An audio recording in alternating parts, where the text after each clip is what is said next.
Welcome to episode 11, Progress Over Perfection. One of my favorite terms is progress over perfection.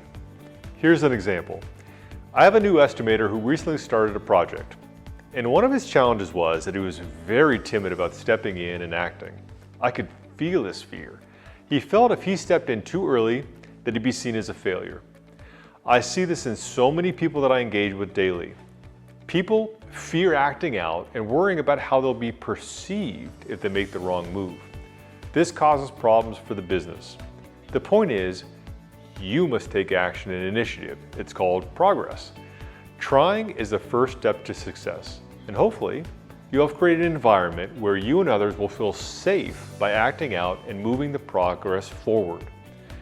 Now, you're never going to have perfection. We've discussed this in previous minutes. If you're the type of owner that condemns somebody and beats them up for trying, then your people are going to step back out of fear and never try again. They will be rendered motionless for fear of making a mistake that you're going to condone them on. It's human nature. Nobody ever wants to be perceived as a failure. On the other hand, if you as an owner have a policy of allowing your people to try regardless of failure, they will feel empowered and safe to step up and deliver to the best of their ability, often with outstanding results.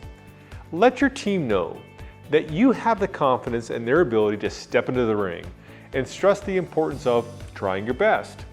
It's the only way that your team will ever learn and make advances. So remember these words: progress over perfection, and rally your troops to embrace them as well. Hey, thanks for watching. Come back each week for new videos. Make sure to hit the subscribe button so you don't miss any of our educational content.